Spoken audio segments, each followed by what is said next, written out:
জানিয়ে দিব এই মুহূর্তে আমাদের হাতে এসেছে বাংলাদেশের গুরুত্বপূর্ণ আপডেট সংবাদের শিরোনাম। শুরুতেই থাকছে আগে ইউনূসের বিদায়, পরে নির্বাচন, রাজনৈতিক ডেডলকে নৌকাবিহীন ভোটের কফিনে শেষ পেরেক, বাংলাদেশ কি সাংবিধানিক শূন্যতার দিকে? এ নিয়ে থাকবে আমাদের একটি বিস্তারিত প্রতিবেদন, তাই সম্পূর্ণ ভিডিওটি জুড়ে আমাদের সাথেই থাকুন। এবারে জানিয়ে দিব জাতীয় পার্টি সহ স্বৈরাচারের দোসরদের মনোনয়ন বাতিল চেয়ে হাইকোর্টে রিট। সব শেষে জানিয়ে দিব অবশেষে হাসপাতাল থেকে ছাড়া পেলেন আওয়ামী লীগের নেতা ওবায়দুল কাদের। এতক্ষণ শুনছিলেন হাতে থাকা আপডেট সংবাদের শিরোনাম, এবারে বিস্তারিত। তবে তার আগে অনুরোধ রইল ভিডিওটিতে একটি লাইক এবং কমেন্ট করে জানিয়ে দিন ভিডিও সম্পর্কে আপনার মূল্যবান মতামত। আরও জানিয়ে দিন ভিডিওটি কোথা থেকে দেখছেন বা কোন জেলা থেকে দেখছেন। আগে ইউনূসের বিদায়, পরে নির্বাচন, রাজনৈতিক ডেডলকে নৌকাবিহীন ভোটের কফিনে শেষ পেরেক, বাংলাদেশ কি সাংবিধানিক শূন্যতার দিকে? বাংলাদেশের রাজনীতি এখন এমন এক মোড়ে এসে দাঁড়িয়েছে যেখানে আর কোনো ধূসরতা নেই, সবকিছুই স্পষ্ট হয়। এই পথে না ওই পথে, মাঝামাঝি কোনো জায়গা আর অবশিষ্ট নেই। শেখ হাসিনার নেতৃত্বাধীন আওয়ামী লীগ সাফ জানিয়ে দিয়েছেন আগে ডক্টর ইউনূসের বিদায়, তারপর অন্য সব আলোচনা, তারপরই কেবল নির্বাচন। এই একদফা দাবির মধ্য দিয়ে রাজনীতিতে শুরু হয়েছে এক নজিরবিহীন ডেডলক, যা কেবল রাজনৈতিক অচল অবস্থা নয়, বরং একটি সম্ভাব্য সাংবিধানিক সংকটের দিকেও দেশকে ঠেলে দিচ্ছে। আওয়ামী লীগের বক্তব্য অত্যন্ত কঠোর যে সরকার জনগণের ভোটে নির্বাচিত নয়, যে প্রশাসন রাজনৈতিকভাবে নিরপেক্ষ নয়, তার অধীনে কোনো নির্বাচনই গ্রহণযোগ্য হতে পারে না। এই অবস্থান কেবল রাজনৈতিক কৌশল নয়, এটি একটি পরিকল্পিত চাপ সৃষ্টি করার রণনীতি, যার লক্ষ্য 12 ফেব্রুয়ারির নির্বাচনী রোডম্যাপকে কার্যত অকার্যকর করে তোলা। নৌকাবিহীন ভোটের ঘোষণা যেখানে নির্বাচনের ঘোষণাকে প্রশ্নবিদ্ধ করছে, সেখানে আগে ইউনূসের বিদায় দাবিটি সেই ভোটের কফিনে শেষ পেরেক হিসেবে ব্যবহার করছে। কারণ একটি নির্বাচন তখনই অর্থবহ হয় যখন তার সর্বদলীয় অংশগ্রহণ, রাজনৈতিক সমঝোতা এবং সাংবিধানিক ধারাবাহিকতার মধ্য দিয়ে হয়। কিন্তু বর্তমান বাস্তবতায় সেই তিনটি স্তম্ভের কোনোটি এই দৃশ্যমান নয়। একদিকে আওয়ামী লীগের সম্পূর্ণ বর্জন, অন্যদিকে অন্তর্বর্তী সরকারের অনর অবস্থান। এই দুই বিপরীত মেরুর সংঘাতে রাষ্ট্রযন্ত্র কার্যত থমকে যাচ্ছে। প্রশ্ন উঠছে, যদি 12 ফেব্রুয়ারি নির্বাচন আওয়ামী লীগের ছাড়া অনুষ্ঠিত হয়, যদি ভোটার উপস্থিতি নামমাত্র পর্যায়ে নেমে আসে, যদি রাজপথে ক্রমাগত আন্দোলনের চাপ বাড়ে, তবে সেই নির্বাচনের সাংবিধানিক ভিত্তি কোথায় দাঁড়াবে? সংবিধান অনুযায়ী একটি সরকারের বৈধতা আসে জনগণের ম্যান্ডেট থেকে, কিন্তু যদি জনগণের একটি বিশাল অংশ এবং দেশের প্রধান রাজনৈতিক শক্তি সেই প্রক্রিয়ায় অংশ নাই নেয়, তবে সেই ম্যান্ডেট কি কাগজে কলমের বাইরে কোনো বাস্তব অর্থ বহন করবে? আওয়ামী লীগ মনে করছে এই ডেডলক যত দীর্ঘ হবে, ততই ইউনূস সরকারের রাজনৈতিক ও আন্তর্জাতিক চাপ বাড়বে। কারণ আন্তর্জাতিক কূটনীতিতে এখন আর কেবল ভোটের তারিখ দেখেই বৈধতা দেওয়া হয় না, দেখা হয় রাজনৈতিক অন্তর্ভুক্তি, বিরোধী দলের অংশগ্রহণ এবং ক্ষমতা হস্তান্তরের স্বচ্ছতা। আওয়ামী লীগের কৌশল এখানেই, তারা মাঠে নেমে সহিংস আন্দোলনের পথে যাচ্ছে না, বরং নীরব চাপ তৈরি করছে, প্রশাসনকে অকার্যকর করে দিচ্ছে, ভোটারদের দূরে রাখছে এবং আন্তর্জাতিক মহলে একটি প্রশ্ন ছুড়ে দিচ্ছে, এই নির্বাচন আসলে কার? এই চাপের ফলে দেশের ভেতরের তৈরি হচ্ছে ভয়ঙ্কর একটি সম্ভাবনা, সেটি হলো সাংবিধানিক শূন্যতা। যদি নির্বাচন গ্রহণযোগ্য না হয়, যদি ফলাফল নিয়ে প্রশ্ন ওঠে, যদি পরবর্তী সরকার রাজনৈতিক ও নৈতিক স্বীকৃতি না পায়, তবে রাষ্ট্র পরিচালনার ধারাবাহিকতা কোথায় দাঁড়াবে? আওয়ামী লীগ এই পরিস্থিতিকে দেখছে একটি সুযোগ হিসেবে, যেখানে তারা রাজপথ, জনমত এবং আন্তর্জাতিক বাস্তবতার সমন্বয়ে ক্ষমতার সমীকরণ নতুন করে সাজাতে পারে।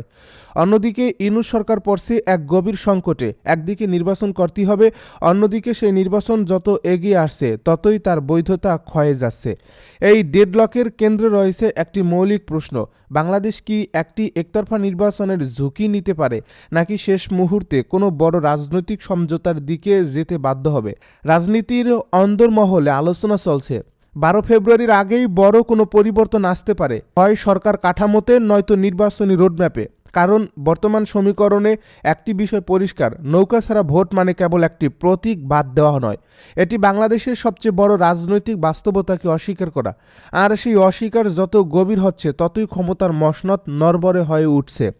এখন প্রশ্ন একটাই, এই ডেডলকে শেষ পর্যন্ত কি পিছু হটবে ইউনূস সরকার, নাকি আওয়ামী লীগ, নাকি মাঝখানে দেশ ঢুকে পড়বে এক অনিশ্চিত সাংবিধানিক শূন্যতায়, যার পরিণতি কেউই নিশ্চিত করে বলতে পারছে না? জাতীয় পার্টি সহ স্বৈরাচারের দোসরদের মনোনয়ন বাতিল চেয়ে হাইকোর্টে রিট। জাতীয় পার্টি কার্যক্রম নিষিদ্ধ আওয়ামী লীগের স্বতন্ত্র প্রার্থী সহ স্বৈরাচারের দোসরদের মনোনয়নপত্র বাতিলের দাবিতে হাইকোর্টে রিট আবেদন করেছে জুলাই ঐক্য। জুলাই ঐক্যের পক্ষে রিট আবেদনটি দায়ের করেছেন সংগঠক আবদুল্লাহ আল মাহমুদ। রিট আবেদনে এসব প্রার্থীর মনোনয়ন আইন ও সংবিধান পরিপন্থী দাবি করে তা বাতিলের নির্দেশনা চাওয়া হয়েছে। রিটের পক্ষে শুনানি করবেন সিনিয়র আইনজীবী ব্যারিস্টার এএসএম শাহরিয়ার কবির। এক দিনের মধ্যে হাইকোর্টের একটি দ্বৈত বেঞ্চে এ রিটের শুনানি অনুষ্ঠিত হবে বলে জানা গেছে। এ রিটের মাধ্যমে আসন্ন ত্রয়োদশ জাতীয় সংসদ নির্বাচন ঘিরে মনোনয়ন ও প্রার্থীদের বৈধতা বিষয়ে নতুন করে আইনি বিতর্কের সৃষ্টি হয়েছে বলে মনে করছেন সংশ্লিষ্টরা। দলটির অভ্যন্তরীণ নেতৃত্ব সংকট, একাধিক গ্রুপ ও পাল্টাপাল্টি বৈধতা দাবি জাতীয় পার্টিকে বারবার প্রশ্নের মুখে ফেলছে। কে দলের প্রকৃত চেয়ারম্যান, কে মনোনয়নপত্র দেওয়ার আইনগত ক্ষমতা রাখেন, এই বিষয়গুলো অতীতীয় নির্বাচন কমিশন ও আদালতে নিষ্পত্তির জন্য গড়িয়েছে। হাসপাতাল থেকে এবারে ছাড়া পেলেন ওবায়দুল কাদের। বাংলাদেশে কার্যক্রম নিষিদ্ধ আওয়ামী লীগের সাধারণ সম্পাদক ওবায়দুল কাদের অসুস্থ হয়ে কলকাতার একটি হাসপাতালে দুদিন ভর্তি থাকার পরে সোমবার ছাড়া পেয়েছেন। আওয়ামী লীগের ৩ জন নেতা পৃথকভাবে এই খবর বিবিসি বাংলার এক প্রতিবেদনে এ তথ্য নিশ্চিত করেছেন। দলটির যুগ্ম সাধারণ সম্পাদক আফম বাহাউদ্দিন নাসিম বিবিসি বাংলার বরাতে জানিয়েছে, মিস্টার কাদের তো এমনিতেই বার্ধক্যজনিত কারণে কিছুটা অসুস্থ, তার উপরে এবারের শীতেও বেশ ভালোই পড়ছে। তার নিয়মিত চিকিৎসাও চলে। হাসপাতালে ভর্তি হয়েছিল মূলত কিছু রুটিন চেক আপের জন্য, তবে সোমবার তিনি ছাড়া পেয়েছেন। এখন বাংলাদেশের অনেক গণমাধ্যম দেখিয়েছে যে তিনি নাকি ভেন্টিলেটরের ইত্যাদি সংবাদ পরিবেশিত হচ্ছে। এসবই গুজব বলছিলেন নাসিম। ভারতে অবস্থানরত দলটির আরেক নেতা নাম উল্লেখ না করার শর্তে জানিয়েছেন যে গত সপ্তাহ থেকে ওবায়দুল কাদেরের শ্বাসকষ্ট হচ্ছিল। চিকিৎসকেরা হাসপাতালে ভর্তি হওয়ার পরামর্শ দিয়েছিলেন, কিন্তু বাড়িতেই তাকে অক্সিজেন দেওয়া হচ্ছিল। অবশেষে কিছু পরীক্ষা নিরীক্ষা করাতে 2 দিনের জন্য হাসপাতালে ভর্তি হতে হয়েছিল। ওই নেতাই বলেন যে তাদের দলনেত্রী শেখ হাসিনার কাছেও ওবায়দুল কাদেরের অসুস্থতার কথা পৌঁছানো হয়েছে এবং তিনি মিস্টার কাদেরের শারীরিক অবস্থার খোঁজও রাখছেন। প্রশাসন বিএনপির দিকে হেলে পড়েছে নাসির উদ্দিন পাটোয়ারির মন্তব্য। দেশের প্রশাসন একটি নির্দিষ্ট রাজনৈতিক দলের দিকে হেলে পড়েছে বলে অভিযোগ করেছেন জাতীয় নাগরিক পার্টির মুখ্য সমন্বয়ক ও ঢাকা 8 আসনের প্রার্থী নাসির উদ্দিন পাটোয়ারি। তার অভিযোগের তীর বিএনপির দিকে। সোমবার সকালে ঢাকা বিশ্ববিদ্যালয়ের রাজু ভাস্কর্যের পাদদেশে আজাদি পদযাত্রার আগে সাংবাদিকদের সঙ্গে কথা বলার সময় এসব কথা বলেন নাসির উদ্দিন পাটোয়ারি।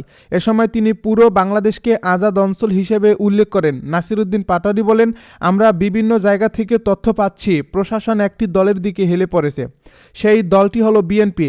তিনি বলেন, তারেক রহমান বাংলাদেশে এসেছেন, আমরা তাকে স্বাগত জানিয়েছি, কিন্তু প্রশাসনের বিভিন্ন কর্মকর্তা কর্মচারী অফিস বাদ দিয়ে রোডের পাশে গিয়ে তারেক রহমানকে সালাম বিনিময় করেছেন। এই ধরনের কর্মকাণ্ড আমরা শেখ হাসিনার আমলেও দেখেছি। বর্তমান বাংলাদেশে আমরা এমন দৃশ্য দেখতে চাই না। তিনি আরও বলেন, আমরা আজাদির জোটকে বেছে নিয়েছি। আমাদের যে 11 দলীয় জোট, ইনশাল্লাহ এটি বাংলাদেশকে আজাদ করার জন্য আজাদির লড়াই চালিয়ে যাবে। আমাদের সামনে 2টি অপশন ছিল, গোলামির প্রতীক নেব নাকি আজাদির প্রতীক নেব। আমরা আজাদির জোটে থেকে আজাদির প্রতীক নিয়েছি। নাসির উদ্দিন পাটোয়ারির দাবি, 11 দলীয় জোট বাংলাদেশকে সব ধরনের অর্থনৈতিক, রাজনৈতিক ও সাংস্কৃতিক পরাধীনতা থেকে মুক্ত করার সংগ্রাম অব্যাহত রাখবে। এর আগে তিনি ইনকিলাব মঞ্চের মুখপাত্র শহীদ শরীফ ওসমান হাদির কবর জিয়ারত করেন।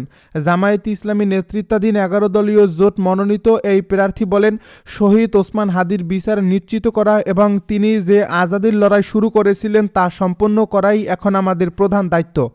তিনি বলেন, ওসমান হাদির কবর জিয়ারতের পর তার আকাঙ্ক্ষা ধারণ করেই ঢাকা বিশ্ববিদ্যালয় এলাকা থেকে আজাদি যাত্রা নতুন করে শুরু করা হয়েছে। নাসির উদ্দিন পাটোয়ারি বলেন, আজ ঢাকা 8 আসন থেকে রমনা, শাহবাগ, মতিঝিল, শাহজাহানপুর সহ পুরো বাংলাদেশকে আমরা আজাদ অঞ্চল হিসেবে ঘোষণা করলাম।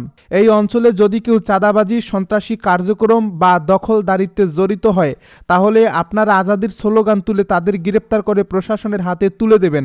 আর প্রশাসন যদি চাঁদাবাজ, সন্ত্রাসী কিংবা আধিপত্যবাদের পক্ষে দাঁড়ায়, তাহলে তাদের বিরুদ্ধেও আপনারা প্রতিরোধ গড়ে তুলবেন। আজাদী পদযাত্রা নিয়ে নির্বাচনী আচরণবিধি প্রসঙ্গে তিনি বলেন, 21 জানুয়ারির আগে আজাদী যাত্রার কোনো প্রতীক ব্যবহার বা ভোট চাওয়ার কার্যক্রম থাকবে না। আচরণবিধি প্রত্যাহারের পর নিয়ম মেনেই প্রচারণা চালানো হবে। সংবাদ সম্মেলনে এনসিপির দক্ষিণাঞ্চলের মুখ্য সংগঠক হাসনাত আবদুল্লাহ উপস্থিত ছিলেন।